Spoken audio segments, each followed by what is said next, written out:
look at this cat hair. Look at this. Like, you put cat hair all over the damn mic. This is... Ugh. Hi, everyone. My name is Alison Tiemann, and I'm the founder of HoneyBadgerRadio.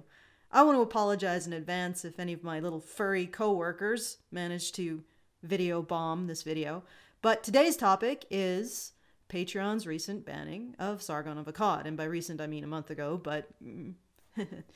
Okay, so in August of last year, when I received notice that the Canadian Civil Court decided to deny my civil rights and contract law in order to uphold media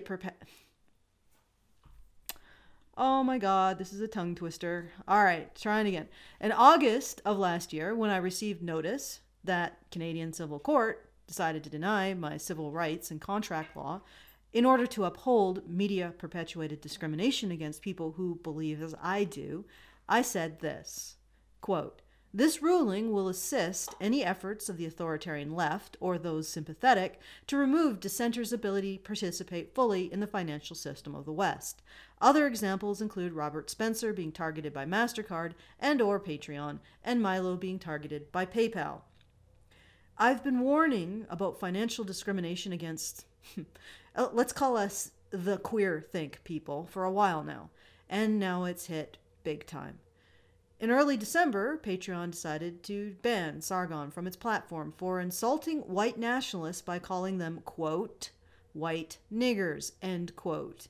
That is reporting on the exact statements, but I guess even reporting, no context needed, even reporting on exact statements could get me banned.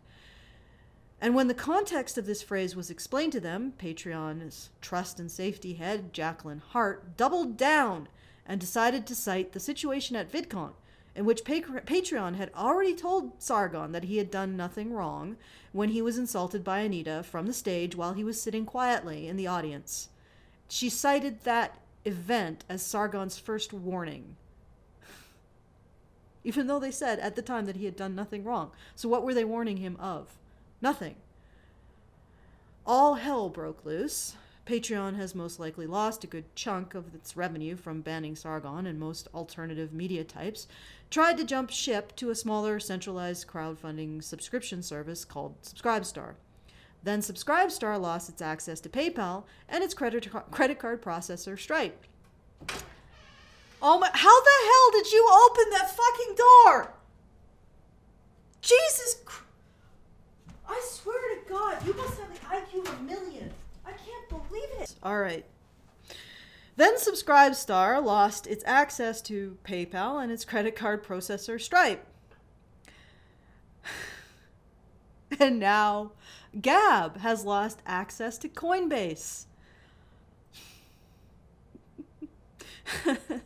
Hide your husband, hide your kids, hide your wife, because they be raping everybody up in here. Okay, so what are my plans in all this? What are my plans? My initial response was to wait and watch to see how the crisis unfolded. Most of all because I knew it would take time for the real issues to surface. Now, let's engage the situational awareness and survey the battlefield. Hopefully with fewer interruptions.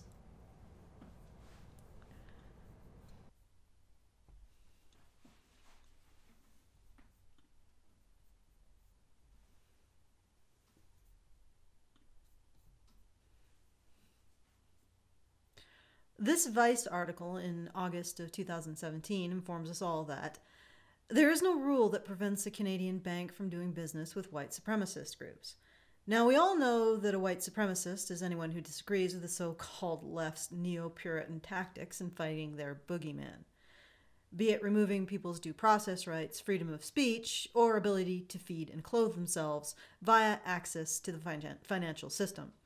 In Where Are the Nazis, CNN, I documented a violent mob of tens of thousands of neo-Puritans converging on a Indian American senatorial candidate who speaks out against GMOs, hippies from the Church of Weed, and a bunch of free speech peaceniks who had been labeled Nazis by CNN because white nationalists might be lurking among them. As this example proves, neo-Puritans, like that violent mob incited by CNN, are driven by disgust at the thought of any space that they don't have complete and absolute control over. They are disgusted because that space might be infiltrated by the dreaded Nazi. And people don't even have to be a racist to be a Nazi. They just have to prioritize freedom over racial purity, because freedom means potential Nazi infiltration. If you don't have complete control over a space, if you allow it to be free, there could be Nazis in it. Wait, did I say racial purity? I meant thought purity. Anyone who doesn't think that preserving freedom of speech and due process and financial rights just encourages the proliferation of Nazism is a Nazi. Or even worse, that allowing Nazis to the ability to operate is a necessary evil of keeping our civil rights overall. For example, if we are going to have freedom, people will have the freedom to think things that you find unpleasant and offensive. But the alternative is worse. You see, me saying that makes me a Nazi.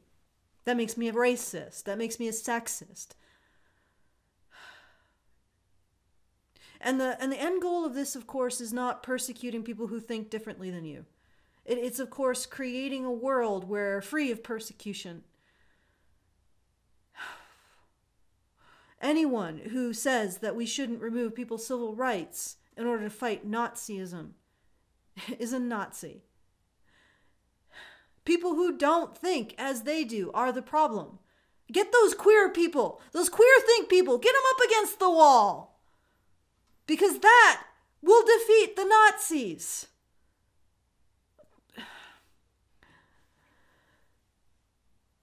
Be that as it may,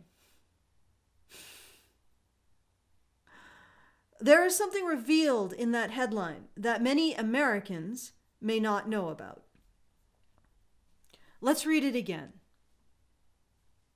There is no rule that prevents a Canadian bank from doing business with white supremacist groups. There is no rule in Canada that prevents a bank from doing business with antisocial elements of society as defined by neo-Puritans. That would be the people who don't think we should strip everyone of their civil rights because freedom encourages the possibility, remote or as indistinctly remote as it could be, that it could encourage the presence of Nazis. If you don't have absolute control over a situation, an environment, a group, an organization, a government, if you don't have absolute control and turn everything to the task of finding and eradicating Nazis, if you have any little bit of freedom, you are encouraging Nazism. Therefore, anyone who speaks out against these authoritarian tactics to remove the Nazi, the specter of the Nazi, is themselves a Nazi. There's no rule in Canada that prevents a bank from doing business with antisocial elements of society as defined by the neo-Puritans. And those are those antisocial elements. There is in the US a secret guideline, if you will. It's called Project Choke Point. Project Choke Point, sort of a dear colleague letter for the financial system, was a set of informal policies created by the Federal Deposit Insurance Corporation, or FDIC, responsible for insuring banks in America. The FDIC targeted banks providing financial services to home-based charities, fireworks and firearm dealers, payday loans, dating and escort services, other types of quote-unquote shady business, and then get this, they also targeted purveyors of racist materials. Of course, when you hear the word racist, you need to realize it's neo-Puritan speak. It's a neo-Puritan definition of racist, which apparently includes defending the due process, free speech, and financial rights of alleged racists, and any criticism of the way neo-Puritans deal with racism, including their occult segregationist policies and attitudes, their targeting of minority men for removal from their families and communities, and their treatment of minority women as political tokens and reproductive commodities.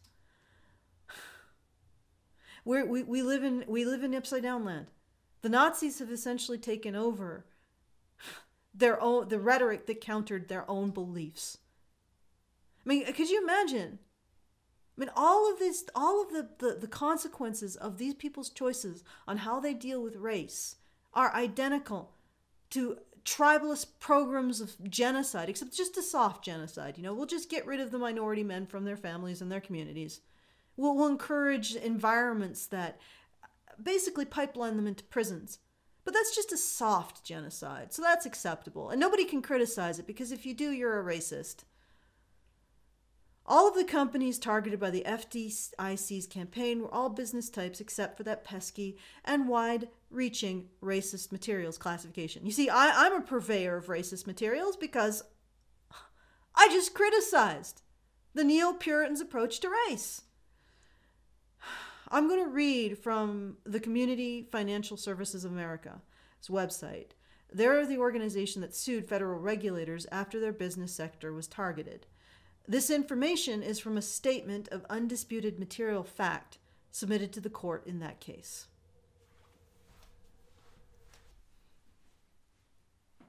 Newly unsealed court documents released today show evidence of the federal government's illegal Operation Choke Point program, in which top government officials and federal agencies pressured banks to cut all ties with lawful businesses. This illegal campaign included threats from senior government officials that agency staff would be fired and bank officials could be subject to criminal prosecution. The key findings disclosed in the filing indicate that this campaign was instituted in the very highest levels of the FDIC and has been ruthlessly and enthusiastically implemented in the field. When they say in the field, they mean that the banking culture took this on and ran with it. These documents reveal a shocking abuse of power and conspiracy to single out a single industry and bring it to its knees, something far and away from a regulatory agency's requirement to proceed according to rule of law and due process. Despite hearing statements to the contrary from government officials for years, these records prove that there is an intentional and targeted campaign to carry out an illegal policy. Despite hearing statements to the contrary from government officials for years, these records prove that there has Despite hearing statements to the contrary from government officials for years, these records prove that there was an intentional and targeted campaign to carry out an illegal policy. If personal preference and subjectivity is the guide for regulation, an awful precedent is set, and there is no end to the interests that can be targeted: pro-choice groups, environmental causes, religious groups, and many more. So what we're hearing about is an out-of-control bureaucracy and an out-of-control banking culture. People in the field took this and ran with it, and it has wide-ranging implications for anybody who talks about things that are not acceptable to the mainstream authoritarian neo-Puritan thought matrix. So don't think that this ends with payday loans and escort services. Those businesses aren't the only target. In fact, they may not even be the main target.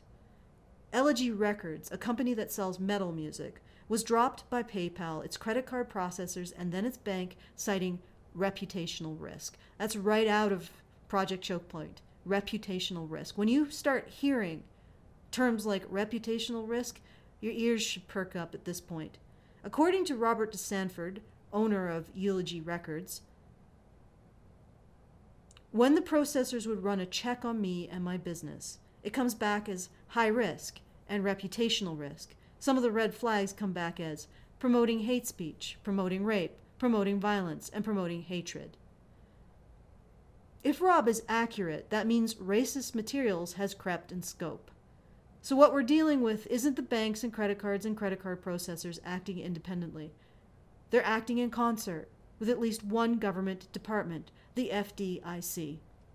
In fact, the so-called activist side of all this, for example, Color of Change or Change the Terms, an activist group devoted to removing people's access to a livelihood for the crime of queerthink, may be yet another astroturfing campaign by this coalition of authoritarian government departments and corporations. Once again, if you prioritize preserving people's freedoms and access to the financial system over stopping the dreaded Nazi, you are a queer thinking Nazi. That's not acceptable. It's not acceptable to say, yes, freedom has risk, and that risk is that there will be people who think things that you don't like. Regardless, this problem goes even deeper and higher than anyone suspected, and it gets worse. There's a bill, H.R. 2706, Financial Institution Consumer Protection Act of 2017.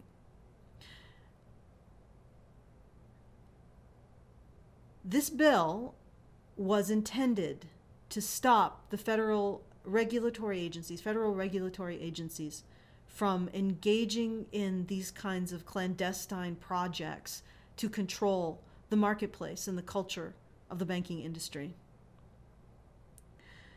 But there is a problem. The first problem is that once the bill passed both the House and the Senate, it ended up languishing in bureaucratic hell, and nothing has been done on it since December of 2017. The other problem with the bill is a lot deeper. The text of the bill would have stopped federal regulatory agencies from discriminating against banks doing business with customers deemed a quote-unquote reputational risk.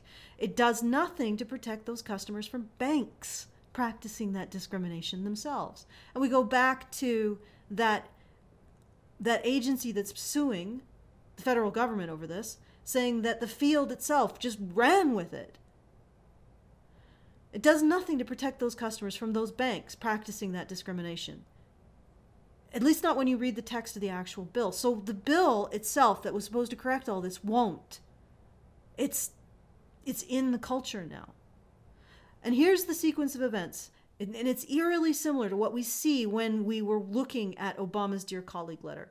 The FDIC started threatening banks to stop doing businesses with customers who they deemed a reputational risk, based on these policies that they had developed. The banks complied.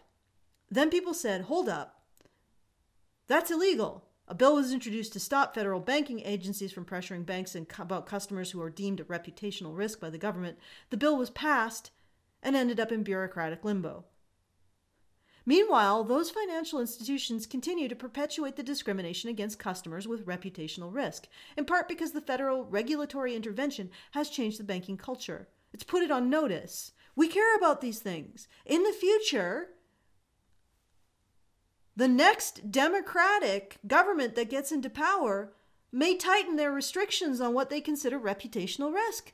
So you better start putting into place all of the necessary mechanisms and machinery to make sure that your customers conform to our nebulous term reputational risk. And the neo-Puritans in government, the previous government, have started an uncontrollable trash fire in the financial system. It's an uncontrollable trash fire. This is not going anywhere. This is the new normal. And there's nothing nobody can do about it. And it all starts with just one intervention by a regulatory agency. Just one little poke and this whole cascade of shit comes down. And this is what I meant when I started talking about Trump as the Feast of Fools. It's not that I don't think that President Trump wants to change shit like this. It's that I don't think he has the ability. How do you route this out? It is literally a trash fire in a mountain of trash. You could fight it for the rest of eternity and it would still be burning. It's like lighting an oil field on fire. And we're dealing with this, with these neo-Puritans having the power to deny people financial services if they disagree with the program of removing people's civil rights to fight Nazis. Okay, I am somewhat heartened by the fact that no Canadian financial institution actually responded to Vice's accusation that they don't discriminate against the queer think people, except one, and that one just said no comment, which is PR speak for fuck you. Of course, the precedent set when the judge in the civil court ruled against me in my lawsuit is that any corporation doesn't have to uphold a contract with someone if they don't like the queer thought the person engages in. Therefore, Canadian financial institutions don't even need a government directive or rule or law to prevent people from having any means to make a living, because every bank in Canada can just break their contract. Oh, you have a contract with it? I'll see a contract with their customers at will now because of this retarded ruling. And hopefully that gets overturned on my appeal. Now stay tuned.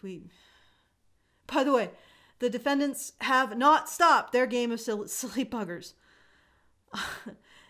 Now they're running around not giving their address, their forwarding address to the court, which is actually not something that they're supposed to do. If you are in the process of dealing with litigation, the court needs to have your current address, but apparently rules don't apply to them. Regardless, we are tracking them down. Anyway, back to the topic at hand. So what do we do? I've known since before the judgment that there's something deeper and more sinister afoot. That the ultimate aim of the people who want to shut us up was to take away our ability to do business and make a living. Hell, that's... There's probably a final solution in the works for us antisocial, undesirable, queer-think people. Although maybe just letting us freeze and starve will satisfy them. I mean, that's pretty big, isn't it? You can't get a job, you can't get a bank account, you can't use money. It's pretty big. When everyone was heralding Subscribestar as the solution, I announced to my patrons that I wouldn't be going on the platform. I had concerns about its stability in the context of the climate we're facing. Don't get me wrong, I think the team behind Subscribestar is earnest, and their politics seem to align with the independent media being kicked off Patreon. But my concerns at the time were that they weren't ready to scale, and a small raft can easily be sunk just by having everyone jump on it all at once. My other concern was that the same shadowy forces influencing Patreon would go after them. And my concern was justified. So just to recap, I wasn't in the middle of moving to Subscribestar. I was actively arguing against it. I won't be leaving Patreon. For two reasons. First of all, I'm not doing their dirty work for them. I actually think they don't care about the money. Their new financiers are probably only too happy to turn Patreon into a welfare system for their neo-Puritan and segregationist agenda. In other words, they'll pay money to get rid of us queer-think people. That's the outcome they want, for us to choose to mosey on out. So we have no recourse against their decision because it's technically our decision. If they want to get rid of me, they're going to have to get blood on their hands. I'm going to force them to make the first move. As King Pyrrhus said, if we are victorious in one more battle against the Romans, we shall be utterly ruined. I'm not stoked about my odds, but I promise I will make it the most painful fight that I can. Sometimes the point isn't to win, it's to make the fight so brutal the other side never wants to fight again. The other reason I'm not going to leave Patreon is that the Neo-Puritans will most likely target me there. So they'll target me there first, which will give me some advance warning before they go after my ability to use credit card processors or PayPal or a bank account directly. And I'd appreciate, a little advance warning. However, I recognize that many of you can't stomach the idea of giving these individuals of a certain merit any money. So that brings me to the next thing that I am doing. In early 2017, I started working on a prototype independent storefront for online creators. There are storefronts for orthodontists, dog groomers, toy makers, but so far I have never seen a storefront geared towards online media creators that they set up themselves on their own branded website. So you have a website, you have your own URL, you have your own custom URL, your own custom domain name. You point people to it. You've built the site yourself. So I set about creating what I wanted to see. I have had a functional prototype up since mid-2017. You can see it at www.feedthebadger. What you see here is a completely original creation created by HoneyBadgerRadio. And this prototype online content creator storefront, what you see here is a completely original creation created by us here at HoneyBadgerRadio. And this prototype online content creator storefront does work already. It just doesn't have every single feature it needs to have yet. What Feed the Badger does now is bring together most of the ways that you can pay HoneyBadgerRadio. subscriptions, project fundraisers, direct donations through PayPal, cryptocurrency wallet. I want to expand that to include projects like mugs, products. What Feed the Badger does now is bring together most of the ways that you can pay Honey Badger Radio. Subscriptions, project fundraisers, direct donations through PayPal, cryptocurrency wallet. I want to expand that to include products like mugs and t-shirts, as well as a more intuitive subscription interface like Patreons.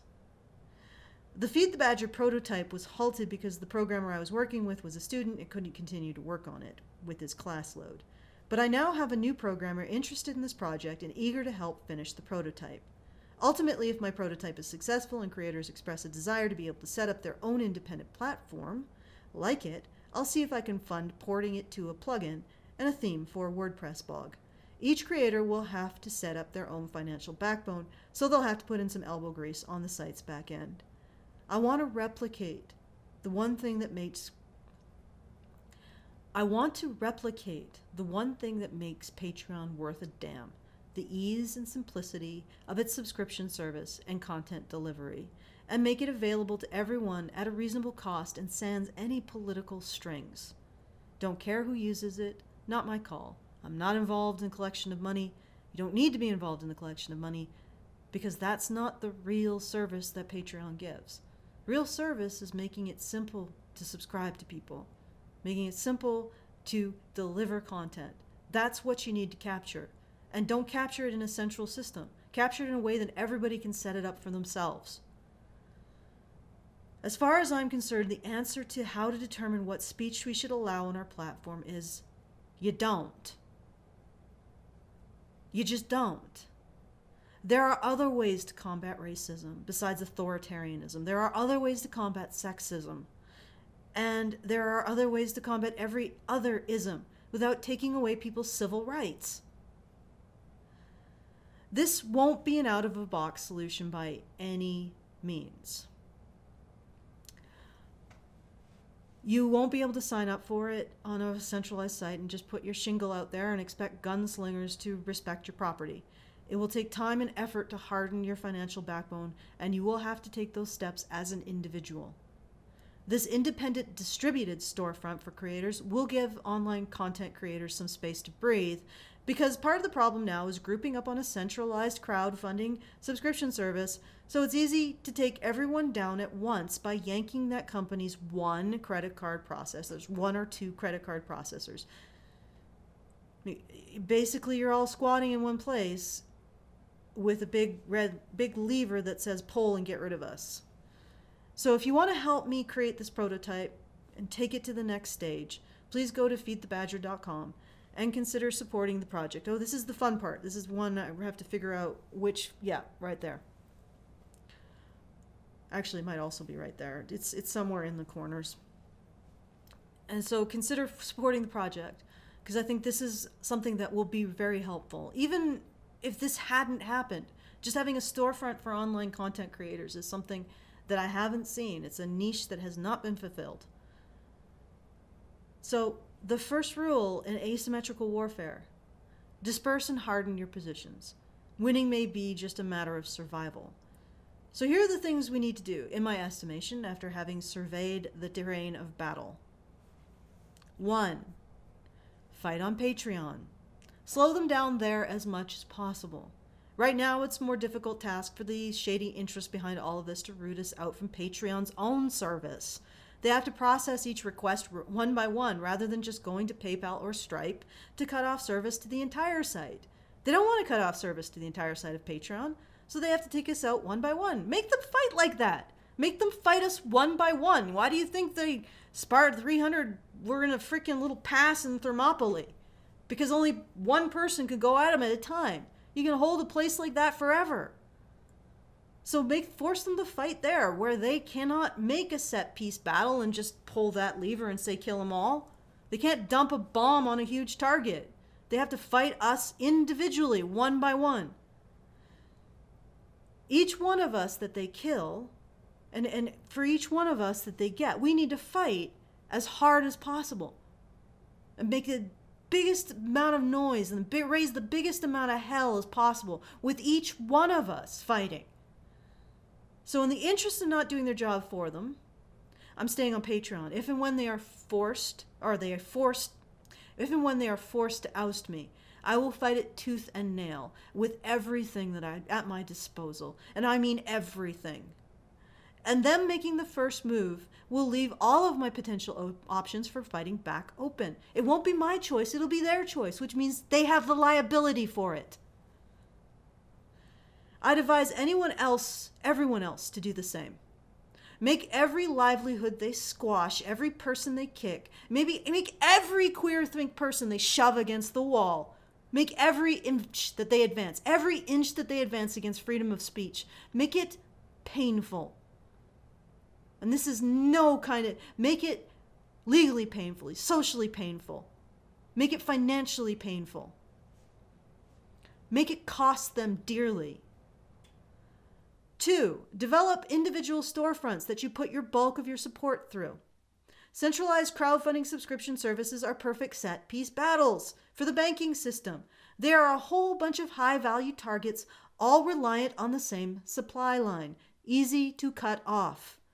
Keep creating them, sure, but their main use is probably just to divert attention from your actual supply lines.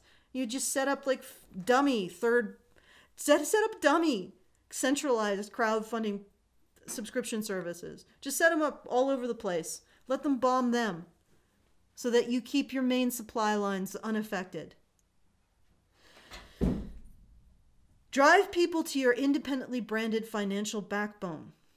One of the things that most disgusts me about the Patreon debacle is that I wasted 4 years of promotion on them that I won't get back. I could have been sending everybody to Feed the Badger. Instead, I was sending them in part to their site. And thank God I wasn't the only thing I was sending people to. Don't make that mistake going forward. Push people to your own site, to your own brand. And if shit gets even more real than real, put up a page saying, send checks here. You gotta do what you gotta do to survive. 3, harden the fuck out of your financial backbone. Make yourself bomb resistance. There is no such thing as bomb-proof. Take it from someone who learned how to tape up windows so they would break instead of shatter, and learned how to wear a gas mask at the age of 10. Sometimes you have to accept that safety is an illusion, and the best you can do is just make yourself a little more safe. There's no silver bullet here. It's just making yourself hard to kill. This is a middle-term solution. To make yourself hard to kill at best. For a long-term solution, first we need to define what the actual problem is.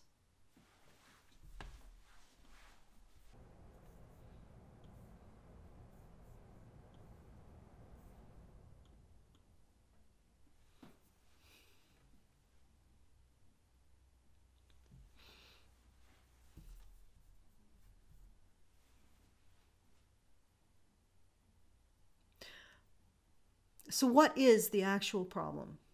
The answer to that is relatively simple. This is society. It's a pot of honey. This is the narrative that society harms women. This is going to eat this. That's what's going to happen, and that's what's happening now. What we're experiencing is the collision course between those two things. The collision course between society on one hand and the narrative that society harms women on the other. That's currently being spouted from every single pulpit, the government pulpit, the media pulpit, the academic pulpit, everywhere. That message is coming from everywhere, that society harms women. And the reason why those two things are on a collision course and the one thing that's going to win is the narrative is because society is built by capturing men's instinct to provide and protect for women. What happens when you tell men who build society through that society harms women? How quickly do you think the people who are primarily responsible for building and maintaining society are going to turn around and start deconstructing it or being turned off completely from maintaining and building society? Because they've been told that action is creating something that harms women, and it's the very instinct to protect women that's causing them to engage in the action. It's a completely self-destructive philosophy, or completely self-destructive idea, and it's being embraced by everybody with a pulpit in our society. Everybody with a significant viewership in our society embraces this idea on some level. So how long do you think it's going to take for the men who built society because they believe that it protects and provides for women to dismantle it because they believe it hurts women? And the real question is not what's happening, because that's what's happening. We're dismantling society because we have convinced ourselves it's a manifest harm to women. That's what's happening. That's where this insanity is coming from. These banks are doing this because they think they're protecting women, even when what they're doing it through is racist materials. Because in their mind, it's women who are advocating for the vulnerabilities of minorities. And you have to listen to women when they advocate for a vulnerable group. So it's still about what women are doing and saying. But this is the end game of all of it. It's the complete destruction of everything. So the real question isn't what's happening, because that's what's happening. The real question is why? Why are people embracing something so profoundly, obviously self-destructive and stupid? Well, that'll be next day's update. Oh, did this fucking...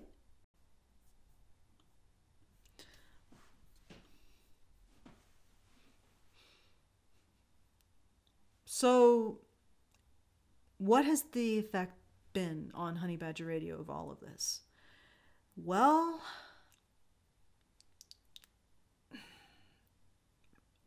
we've lost over $3,000 and over 200 patrons due to this. Honey Badger Radio isn't a solo gig. We support 3 households and contribute significantly to a 4th. Between us, that's 6 adults, 3 men, 3 women, 4 cats, 2 dogs, and a kid. And of those 3 men and 3 women, 2 of the men are Mexican and a Puerto Rican. So, we're very, very white male here. All of us value being able to do this work. Not to mention, as this Patreon disaster hit, I had just signed a contract that represents a significant step forward in legitimacy for the men's rights movement. But it also represents a significant outlay of money. Money I now am a little like, whoa, that's quite the thing that just happened here. Quite the blind side there. It broke my heart to have to tell Brian and Ed that I don't know what the future holds for Honey Badger Radio. I'm sure knowing that reputationally risky. I'm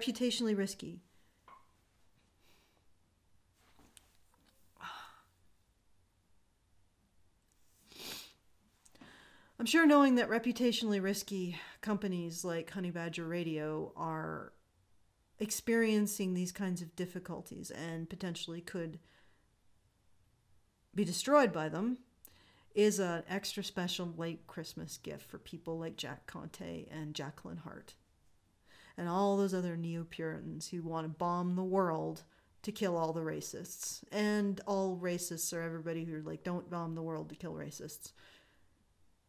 Because I'm sure that bombing the world to kill all the racists and defining the racists as everybody who says don't bomb the world to kill racists is going to put them on the right side of history.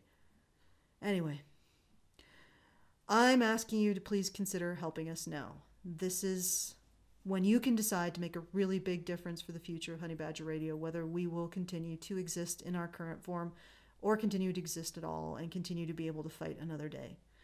So please go to feedthebadger.com, and if you dropped your patron support, then reinstate it there.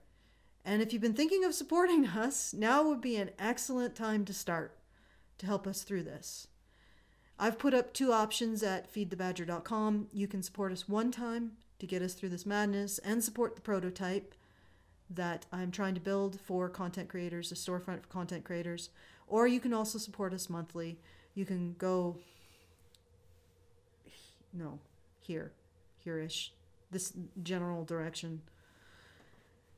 Please don't let our fight end here. And thank you to everyone who's supported us this far. Thank you so much.